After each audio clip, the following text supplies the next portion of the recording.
चलिए हम लोग अभी तक बात किए हैं कि एक चर पद वाले समीकरण की बात कर रहे थे कि जैसे x - 2 = 7। लेकिन यहाँ पे जो हम लोग बात करेंगे वो दो चर वाले रैखिक समीकरण की बात करेंगे। दो चर यानी कि ऐसा समीकरण जिसमें से हमारा चर पदों की संख्या दो। अगर हम एग्जाम्पल लें कि x + y = 7 और यहाँ पे अगर हम बात करते हैं तो ये दो x और y ये दोनों के बारे में निश्चित पूर्वक कहना मुश्किल है कि इसका एग्जैक्ट मान क्या होगा। अगर हम इसको सिर्फ ऐसे लिखते हैं x + y = 7 तो बहुत सारी संभावनाएं निकल कर आती हैं। कोई बोलेगा कि x का मान अगर 5 रखें और y का मान 2 तो ये निकल कर आता है 7। कोई इसको ऐसे भी लिख सकता है कि x के मान को अगर 6 रखे और इसके मान y के मान को 1 रखे तो तब भी 7 आता है। अगर कोई 3 इसको रखे और 4 इसको रखे तो 7। तो इस स्थिति में एग्जैक्टली x और y के मान को निश्चित पूर्वक बताना बहुत मुश्किल हो जाता है कि x का मान 5 होगा कि 6 होगा कि 3 होगा। और चूँकि यहाँ पे चर पदों की संख्या 2 है इसलिए इस तरह के समीकरण को हम दो चर वाले रैखिक समीकरण कहते हैं।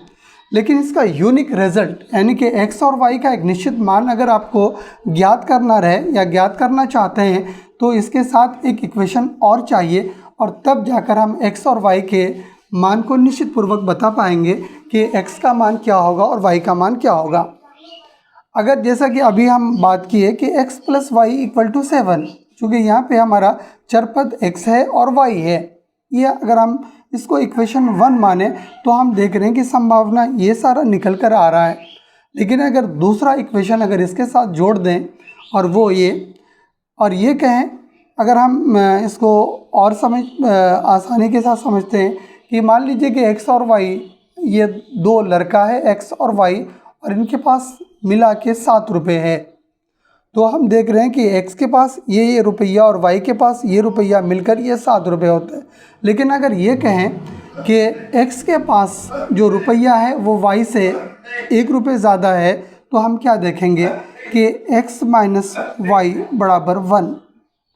अगर ये दो समीकरण अगर हमारे पास है तो हम बहुत आसानी के साथ और x और y के मान को निश्चित पूर्वक बता पाएंगे कि x का पास ये इतना ही रुपया होगा। और हम लोग जब हल करेंगे तो वहाँ पे देख पाएंगे कि किन किन प्रकार से हम इसका हल निकालेंगे दो चर वाले रैखिक समीकरण का। तो यहाँ एक चीज़ समझने की बात है कि अगर आपका दो चर वाला रैखिक समीकरण है तो उसमें आपको दो समीकरण चाहिए, तभी जाकर हम x और y का मान, चाहे वो जो भी चर पद रहे, चाहे u भी रहे, तभी जाकर हम उसका मान ज्ञात कर पाएंगे। अगर 3 चर वाला रैखिक समीकरण है तो वहाँ पे आपको 3 समीकरण चाहिए, तब जाकर आप x, y और z का मान निकाल पाएंगे। तो यहाँ पे हम क्या देख रहे हैं कि एक ऐसा रैखिक समीकरण जिसमें चर पदों की संख्या 2 हो तो हम इस तरह के समीकरण को दो चर वाला रैखिक समीकरण कहेंगे। और इसका बहुत सारा उदाहरण हो सकता है। अब यहाँ पर एक चीज़ हम लोग समझते हैं कि अगर हम दो चर वाले रैखिक समीकरण की बात करें तो उसका एक व्यापक रूप होता है, वो है ax + by और +c और = 0। और यहाँ एक कंडीशन है कि a, b और c ये आपका वास्तविक संख्या है और a और ये जो b है वो कभी भी वो 0 के बराबर नहीं होना चाहिए, तब ये जो समीकरण हमारा निकलेगा वो दो चर वाला रैखिक समीकरण निकलेगा। और हम जैसा कि बात कर चुके हैं कि अगर इसका हमको हल चाहिए x और y का तो हमको दो समीकरण चाहिए। अब इस स्थिति में अगर हम दो समीकरण को व्यापक अर्थ के साथ जोड़कर देखें तो वो हम ऐसा समीकरण लेते हैं a1x + b1y और +c1 = 0। और दूसरा समीकरण हमारा a2x और +b2y और +c2 = 0। अब यहाँ पे अगर हम देखें, चूँकि समीकरण की बात कर रहे हैं, ये हमारा रैखिक समीकरण है, जब भी हम उसका हल निकालेंगे ग्राफीय विधि तो वो हमको सरल रेखा प्राप्त होगा, सरल रेखा। और चूँकि दूसरा समीकरण वो भी हमारा रैखिक समीकरण है तो हम उसका भी अगर ग्राफीय विधि ग्राफ खींचें तो उसका भी हमको एक सरल रेखा प्राप्त होगा। लेकिन ये सरल रेखा 3 अलग अलग कंडीशन में हो सकता है। एक कंडीशन हम देखेंगे ये होगा कि ये दोनों सरल रेखा कहीं ना कहीं एक बिंदु पर एक दूसरे को प्रतिच्छेद कर रहा होगा। तो ये दूसरा कंडीशन हम लोग क्या देखेंगे कि ये चूँकि सरल रेखा ही प्राप्त होगा, एक स्थिति आएगी कि एक इक्वेशन से अगर हम ग्राफ खींचें तो ये सरल रेखा, और दूसरे इक्वेशन से भी अगर हम ग्राफ खींचें तो वो सरल रेखा प्राप्त होगा, और दोनों सरल रेखा जो है वो एक ही पर स्थित होगा। और ये वाली स्थिति जब एक बिंदु पर प्रतिच्छेद करे तो उसको प्रतिच्छेदी बोलते हैं, और ये वाली स्थिति चूँकि दोनों रेखा एक ही रेखा पर स्थित हो तो ये वाली स्थिति को संपाती बोलते हैं। और यहाँ पर हम क्या देखेंगे कि इस स्थिति में समीकरण का, यानी दो चर वाले रैखिक समीकरण का एक हल हमारा निकल कर आएगा, और ये वाली स्थिति में हम देखेंगे कि x और y का अनगिनत मान निकलेगा हमारा, चूँकि दोनों रेखा एक ही रेखा पर स्थित हो। और तीसरी वाली स्थिति हम क्या देखेंगे कि इससे भी हमको सरल रेखा प्राप्त होगा, और दूसरे इक्वेशन से भी सरल रेखा, लेकिन यहाँ पे एक ख़ास कंडीशन कि ये दोनों रेखा एक दूसरे के समांतर होगा। क्योंकि ये दोनों रेखा समांतर कहीं आपस में मिलेगा नहीं, इसलिए इस स्थिति में हम देखेंगे कि x और y का कोई भी मान हमारा नहीं निकलेगा। अब इस स्थिति को अगर हम देखें कि दो चर वाले रैखिक समीकरण अगर हमको दिया हुआ है तो ये वाली जो स्थिति उत्पन्न होगी प्रतिच्छेदी वाली, तो हम देखेंगे कि यहाँ पर ये इक्वेशन को फुलफिल करेगा दोनों शर्त को, और वो शर्त होगा कि a1 बटे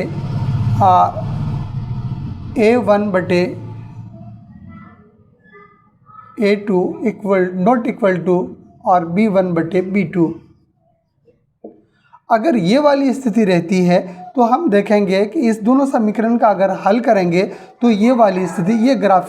ग्राफ हमको निकल कर आएगा, यानी कि कहीं ना कहीं दोनों सरल रेखा एक बिंदु पर एक दूसरे को प्रतिच्छेद करेगी। तो a1 बटे a2 not equal to b1 बटे b2, ये हमारी स्थिति हो गई, ये पहले। और दूसरे वाला कंडीशन में हम क्या देखेंगे, ये संपाती, ये a1 बटे a2 और इक्वल टू b1 बटे b2 और इक्वल टू c1 बटे c2। अगर ये वाली स्थिति होती है तो हम देखेंगे कि दोनों सरल रेखा वो एक ही रेखा पर स्थित होगी। और तीसरा वाला जो कंडीशन है वो है कि a1 बटे a2 और इक्वल टू b1 बटे b2 और यहाँ पे नॉट इक्वल टू c1 बटे c2। अगर ये स्थिति, अगर इक्वेशन को अगर हम देखें, ये कंडीशन अगर आता है तो हम देखेंगे कि इन दोनों चर वाले रैखिक समीकरण का ग्राफ इस तरह का बनेगा, और ऐसी अगर स्थिति हो गई तो इसका कोई भी x और y का कोई भी मान हम नहीं निकाल पाएंगे। चलिए एक चीज़ यहाँ पे हम जोड़ना चाहेंगे, और वो ये है कि अभी हम लोग देख रहे थे कि दो चर वाले रैखिक समीकरण, यानी कि जिसमें से दो चर पद रहे, और तो ये हमारा दो चर वाला रैखिक समीकरण, लेकिन इसके हम ज्यामितीय मतलब अर्थ को समझना चाहते हैं। अभी जैसे अगर ये इक्वेशन हमारा दिया हुआ है x plus y equal to 7, तो हम देख रहे हैं कि बहुत सारी संभावना निकल कर आ रही कि x का मान को अगर हम 6 रखें तो y का मान हमारा निकल कर आता है 1, तब ये हमारे समीकरण को मतलब संतुष्ट करता है। अगर x का मान को 5 रखते हैं तो ये मान हमारा 2, तो तब भी ये समीकरण को संतुष्ट करता है। अगर इसको x का मान को 4 रखें और y के मान को 3 रखें तो ये 7, और इसी तरह से बहुत सारा मान x और y का हो सकता है। अब अगर कोई पूछे कि भाई ये दो चर वाले रैखिक समीकरण का ये जो x और y का मान है, इसका ज्यामितीय अर्थ क्या है, तो हम यहाँ पे बता सकते हैं कि अगर इस समीकरण x plus y equal to 7 का अगर हम ग्राफ खींचें तो ये ग्राफ हमको एक सरल रेखा प्राप्त होगा। और ये जो मान हमारा है x और y, जैसे इस स्थिति में कि यानी कि 6 और ये 1 एक बिंदु है, इसमें x का मान 6 और y का मान हमारा 1, और फिर दूसरा अगर हम देखें कि x का मान हमारा 5 और ये 2, जो भी मान आ रहा है और जो इस समीकरण को संतुष्ट कर रहा है, तो ये जो बिंदु है, ये बिंदु कहीं न कहीं इस रेखा पर ही आपको स्थित मिलेगा। यानी कि और ये अनगिनत हो सकता है, ये बहुत सारा मान हो सकता है जो इस समीकरण को संतुष्ट करे। तो हम ये कह सकते हैं कि किसी भी दो चर वाले रैखिक समीकरण का ग्राफीय अर्थ का मतलब हो गया कि उस समीकरण को संतुष्ट करने वाला x और y जो दो चर पद है, उसका मान मतलब जो भी संभावना निकल कर आ रहा है वो इसी रेखा पर स्थित होगा। अगर कोई ऐसा मान जो इस समीकरण को संतुष्ट नहीं करता है, तो हम ये कहेंगे कि वो इस रेखा के अतिरिक्त वो बिंदु कहीं और जगह हो सकता है। चलिए हम लोग अभी जितनी बातें हम लोगों की हुई दो चर वाले रैखिक समीकरण को लेके, और वहाँ पे एक एग्जांपल से इसको और हम लोग समझने की कोशिश करते हैं। और यहाँ पे अक्सर क्वेश्चन आएगा कि आप बीजगणितीय रूप में व्यक्त करें समीकरण को और ज्यामितीय रूप में व्यक्त करें। तो सबसे पहले हम इसको बीजगणितीय रूप में समझते हैं एक उदाहरण के साथ। एक क्वेश्चन है कि रोमिला एक स्टेशनरी की दुकान में गई और 9 रुपये में 2 पेंसिल तथा 3 रबर खरीदी। पहले इसी पॉइंट को हम लोग क्लियर करते हैं कि रोमिला स्टेशनरी की दुकान पे गई और वहाँ पे वो 2 पेंसिल खरीद रही है और साथ में और 3 उसके पास रबर है, 3 रबर। अब यहाँ पे देखिए ये 2 पेंसिल और 3 रबर अगर कहा जाए तो इसका मूल्य कुछ भी हो सकता है, क्योंकि निश्चित पूर्वक कहना मुश्किल है कि इस पेंसिल यानी एक पेंसिल की कीमत क्या है या फिर एक रबर की कीमत क्या है। और फिर इसके साथ जोड़ के कह रहा है कि इन दोनों का जो कॉस्ट आया है वो मिलाकर कितना हो गया है, वो 9 रुपये है ना। अब इस स्थिति में हम निश्चित पूर्वक नहीं कह सकते कि पेंसिल की कीमत क्या है, रबर की कीमत क्या है। तो फिर यहाँ पे हम लोगों को मानकर चलना पड़ता है कि मानकर चलेंगे, और हमेशा जब भी मानना रहता है तो वो हम यूनिट को लेकर मानेंगे क्या कि एक पेंसिल की कीमत x रुपये और एक रबर की कीमत y रुपये। तब हमारा एक इक्वेशन फॉर्म में आ जाएगा। और हम लोग मान क्या रहे हैं कि एक पेंसिल का कॉस्ट हम लोग मान रहे हैं और वो है x, और फिर उसी तरह से एक रबर और हम लोग मान रहे हैं और ये y। अब देखिए चूँकि 2 पेंसिल है, जो एक पेंसिल का कीमत x रुपये, तो 2 पेंसिल का कीमत क्या होगा, स्वाभाविक है कि 2x होगा। और फिर साथ में ये लड़की रबर को भी खरीद रही है और एक रबर का कीमत हम लोग y मान कर चले हैं, तो 3 रबर है, तो इसका मतलब है कि ये 3 रबर का जो मूल्य होगा वो 3y होगा। और फिर इन दोनों का कॉस्ट यानी कि और वो है 9 रुपये। तो ये हमारा इक्वेशन निकल कर आया और इसी को हम कहेंगे बीजगणितीय रूप 2x + 3y = 9। क्लियर है। अब उसी तरह से आगे कह रहा है कि एक लड़की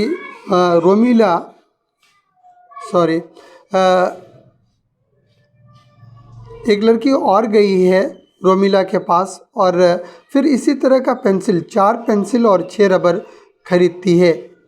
चूँकि जब हम लोग मान चुके हैं कि ये कॉस्ट x रुपये पेंसिल का, एक पेंसिल का और एक रबर का y, तो दूसरे इक्वेशन में भी चूँकि सेम मतलब चीज़ वो खरीद रही है और वहाँ पर है 4 पेंसिल, तो 4 पेंसिल का कीमत क्या हो जाएगा 4x और 6 रबर, और 6 रबर का मूल्य हो जाएगा 6y, और फिर ये दोनों का कॉस्ट मिलाकर ये हमारा 18। और ये जो रूप है, इसी रूप को, इस इक्वेशन को ही हम लोग बीजगणितीय रूप कहेंगे, यानी कि 2x + 3y = 9 और 4x + 6y = 18। अब यहाँ पे अगर हम संभावना देखें दोनों इक्वेशन को, तो यहाँ पर अगर दृष्टि डालते हैं तो ये इस इक्वेशन में कोई ना कोई चीज़ हमारा कॉमन दिख रहा है। अगर हम 2 कॉमन को निकालें तो ये हमारा बचेगा ये 2x और फिर 3y और = 2 × 9 इसको लिख सकते हैं। और ये 2 और 2, तो ये 2x + 3y और इक्वल टू 9। और कहने का अर्थ है कि ये जो हल है हमारा 2x plus 3y equal to 9, और ये दूसरा इक्वेशन भी कहीं ना कहीं वही समीकरण को दर्शा रहा है, 2x plus 3y equal to 9। अगर अब यहाँ पर हम क्या देखें कि ये जो एग्जाम्पल हम लोग लिए थे 2x plus 3y equal to 9, और दूसरा इक्वेशन जो हम सॉल्व किए वो भी हमारा उसी रूप में निकल कर आया, ये इक्वेशन 1 और ये इक्वेशन और ये 2। अगर हम इससे पहले हम लोग बात किए थे कि दो चर वाले रैखिक समीकरण का अगर हम हल निकालना चाहें तो तीन स्थिति उत्पन्न होती है। एक स्थिति हमारी थी a1 बटे a2 और इक्वल टू b1 बटे b2 और इक्वल टू c1 बटे c2। अगर हम इस इक्वेशन को देखें तो a1 का मान हमारा 2 और फिर a2 का मान भी 2, तो हम देखेंगे 2/2, और फिर b1 का मान यहाँ पे इक्वेशन में 3 और b2 का मान हमारा 3, और ये वाली स्थिति 3/3, और फिर c1 का मान हमारा 9 और c2 का मान भी हमारा 9, ये 9 और ये सब सॉल्व करें कैंसिल होगा तो 1 बराबर 1 बराबर 1, ये वाली स्थिति उत्पन्न हुई। तो यहाँ पर हम क्या देखेंगे कि ये इस तीसरे मतलब a1 बटे a2 बराबर b1 बटे b2 और c1 बटे c2, तो इस हम क्या देखेंगे अगर हम इसका ग्राफ खींचें तो ये दोनों रेखा एक ही रेखा पर स्थित होगा, एंड इस स्थिति में हम कह सकते हैं कि x और y का मतलब अनगिनत हल हमारा निकलेगा। अब यहाँ पे हम लोग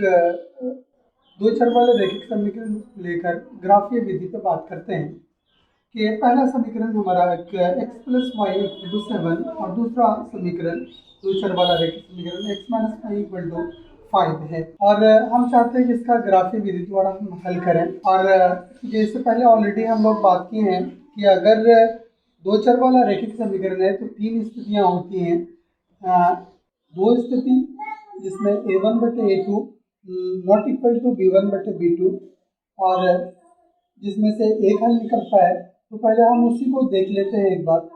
कि अगर हम a1 बटे a2 की बात करें, a1 बटे a2, तो a1 यानी कि x के साथ जो भी संख्या गुणांक के रूप में रहता है वही हम a1 मानते हैं, और यहाँ नहीं है तो इसका मतलब है ये 1 हुआ। और फिर दूसरे समीकरण में भी a2 यानी x के साथ वो 1 गुणांक के रूप में है, तो a1 बटे a2 इक्वल टू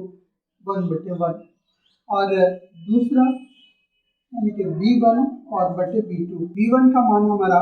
1 और b2 का मान हमारा -1 है ना। अब यहाँ पर हम क्या देख रहे हैं, अगर हम इसको हल करें तो a1 बटे a2 और ये नॉट इक्वल टू b1 बटे b2, क्योंकि इसको अगर हम हल करें तो ये आपका -1 और इसको हल करें तो ये 1, और इसलिए 1 और नॉट इक्वल टू ये -1।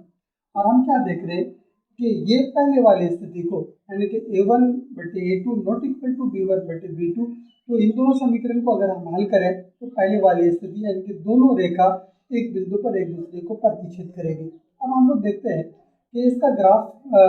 विधि से कैसे हम हल करें। और यहाँ पे ये जो दो समीकरण है, यहाँ पे हमको हर दो समीकरण में जो x और y का जो मिनिमम जो मान है वो दो मान चाहिए। अब हम लोग पहला समीकरण है हमारा x plus y equal to 7। यहाँ पर एक चीज़ हमेशा देखेंगे, इससे पहले भी हम लोग कोऑर्डिनेट में बात कर चुके हैं कि अगर आपका कोई दो चर पद है, जैसे यहाँ पे x और y, तो आपके ऊपर डिपेंड करता है कि किसी एक मान को आप स्वतंत्र छोड़ें। जैसे यहाँ पे हम लोग x को स्वतंत्र छोड़ते हैं तो हम देखेंगे कि y बराबर, उस इक्वेशन से y बराबर क्या होगा, तो 7 माइनस एक्स आएगा, 7 माइनस एक्स। अब यहाँ पे ये x का मान आप अपने सुविधा से कोई ऐसा मान आप रखें कि, और उसके बाद मान रखने के बाद देखें उस इक्वेशन में y का मान क्या निकल कर आता है, और हम x का मान यहाँ पे 0 लेते हैं तो 7 माइनस 0, तो ये मान हमारा y का मान 7 आएगा, और x का मान अगर हम 7 लेते हैं तो y का मान हमारा 0 आया।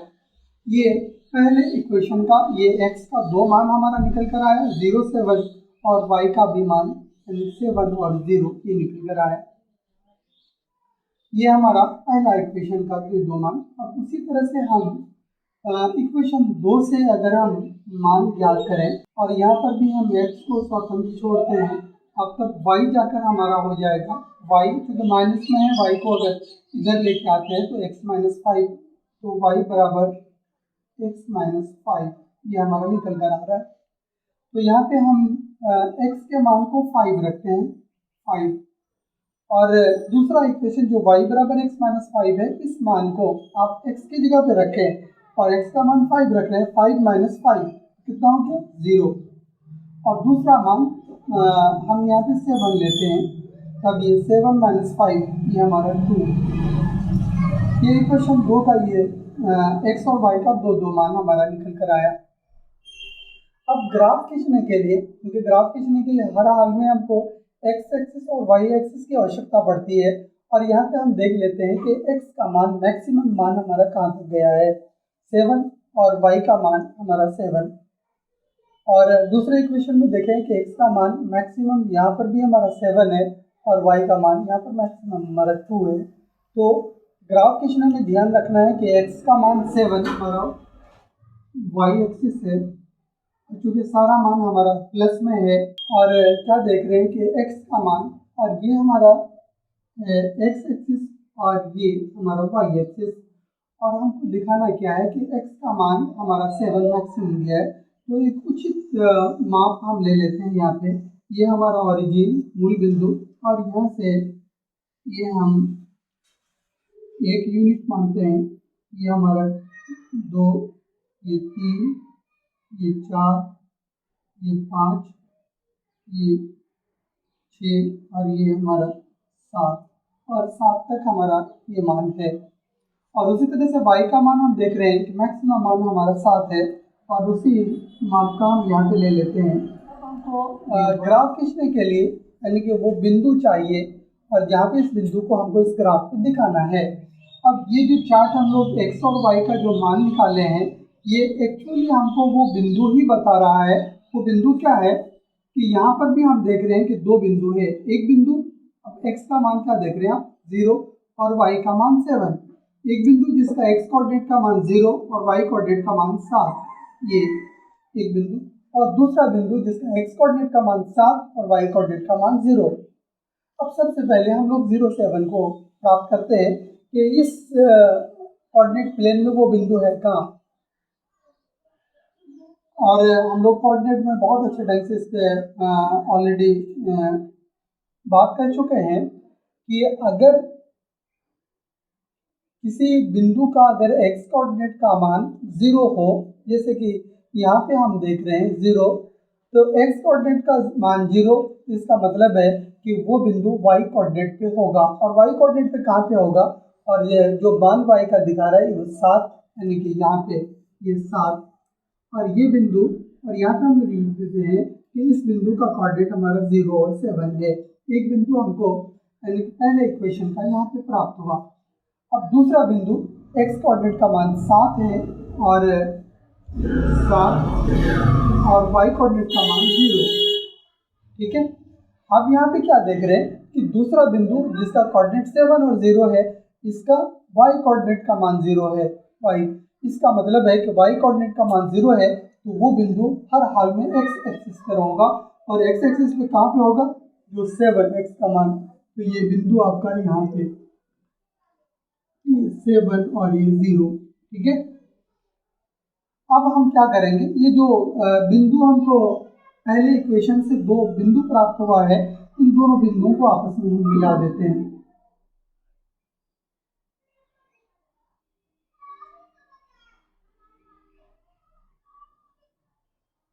अब हम लोग आते हैं दूसरे इक्वेशन में। अब यहाँ पर क्या देख रहे हैं कि x कोऑर्डिनेट का मान हमारा 5 और y कोऑर्डिनेट का मान हमारा 0 है, यानी कि वो बिंदु जिस बिंदु प्राप्त करना है जिस बिंदु का x कोऑर्डिनेट का मान 5 और y कोऑर्डिनेट का मान 0, और जैसे ही y कोऑर्डिनेट का मान 0 आया, तो इसका मतलब है कि वो बिंदु हमारा कहाँ पर होगा, वो x एक्सिस पर होगा, और x एक्सिस पे कहाँ पे, और ये इसका बिंदु 5, तो ये बिंदु हमारा 5 और 0। अब दूसरा 7 और 2, एक बिंदु जिसका कोऑर्डिनेट का मान 7 और फिर ये 2 है। अब देखिए एक्स कोऑर्डिनेट का मान 7 और ये यहाँ पे 7 और वाई कोऑर्डिनेट का मान 2 और ये आपका ये यहाँ पे 2। अब इसको वाई एक्सिस के समांतर ऊपर ले जाए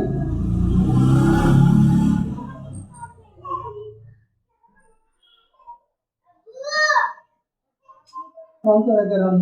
ऐसे बढ़ाएं तो ये बिंदु जाकर हमको यहाँ पे प्राप्त हुआ और जिस बिंदु का कोऑर्डिनेट 7 और 2 है, 7 और 2, एक बिंदु यहाँ पे और एक बिंदु यहाँ पे हमको प्राप्त हुआ और इन दोनों बिंदुओं को आपस में हम मिला दें, ये मिला दिए। अब वो जो दो रेखा प्राप्त हुआ और जिस बिंदु पर वो दोनों रेखा एक दूसरे को प्रतिच्छेद कर रही है और वो बिंदु हमारा यहाँ पे है और हम इस बिंदु का एक्स कोऑर्डिनेट और वाई कोऑर्डिनेट का मान निकाल दें। इस बिंदु का एक्स कोऑर्डिनेट क्या है और वाई कोऑर्डिनेट क्या है और वही मतलब इस ग्राफ का मतलब हल हुआ। अब यहाँ पे देखते हैं क्योंकि ग्राफ तो एग्जैक्टली ग्राफ पेपर पे बनाने का है ताकि वो निश्चित दूरी आप ले पाते हैं, लेकिन यहाँ पे जो दिख रहा है कि इस बिंदु का जहाँ पे दोनों रेखा एक दूसरे को प्रतिच्छेद कर रही है, इस बिंदु का अगर हम एक्स कोऑर्डिनेट की बात करें तो वो हमारा 6 और वाई कोऑर्डिनेट की बात करें वो हमारा 1 है ना। तो x का मान 6 और फिर ये y का मान हमारा ये 1 है ना। ये और यही मतलब इस दो चर वाले रैखिक समीकरण का ग्राफ ये सारा क्वेश्चन बन जाएगा।